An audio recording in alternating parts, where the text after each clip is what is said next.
Um, and something else you and I had talked about is like coaches like you and Coach McGuire at Cedar Hill and Coach McBride, who's now at Dripping Springs, and there's other coaches in the area. I've noticed they're using social media and especially Twitter for you know positive feedback for the athletes. Whereas like maybe when you and I were kids, getting your name in the paper, that was nice. But now a coach can tweet whatever out, and all the other kids will retweet it, and it's just I think it's a great idea, and I think all the other coaches will follow suit eventually. But tell me how important that you think that is.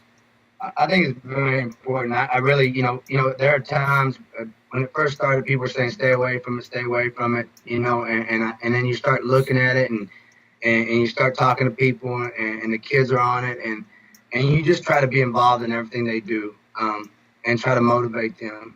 It's a daily thing. And coaching football nowadays is not a 3 month or 9 month deal. It's a 12-month deal. And you know that when you sign up for it. And I think it's a great way to motivate kids. We send messages on Twitter. It's a great way to network. I talked to a lot of coaches, about off season, about offense. I have several friends that are coaches in North Texas that I talk to all the time. It's a great place for resources. And really the most important, the kids love it. I always talk about how, like today, I just tweeted earlier about, there were 60, 70 kids out there this morning, no coach supervision. They're running it. They're doing it. We walk out there and just watch, see how they're doing. And then we come back in and I was just amazed. And I was talking to the coach that's like, that's pretty neat. That doesn't happen a lot of places. So we're very blessed. And I think, I tweeted that and that makes them feel better. I think it gives them keeps them motivated and keeps them going on the right direction too. So I think it's a good thing. I like it a lot. I gotta agree with you. Any going into 31 District 31 6A, what has your team set some goals for the season and the coaching staff, and what are those goals? And we talked about that today. We talked about, with the kids and obviously, you set a goal. We always talk about winning a district championship. No doubt about it. Play in December. And our last one was earn and maintain respect from our community, our peers, our student body, and everybody we play in our district. And make sure when people come watch us that they understand that we're a mentally tough football team. The mentally tough aspect, that was our number one goal, really. Be a mentally tough football team. Out of all those things, the mentally toughness is the thing that we really want to, that's our main goal. No matter what happens on that football field, when people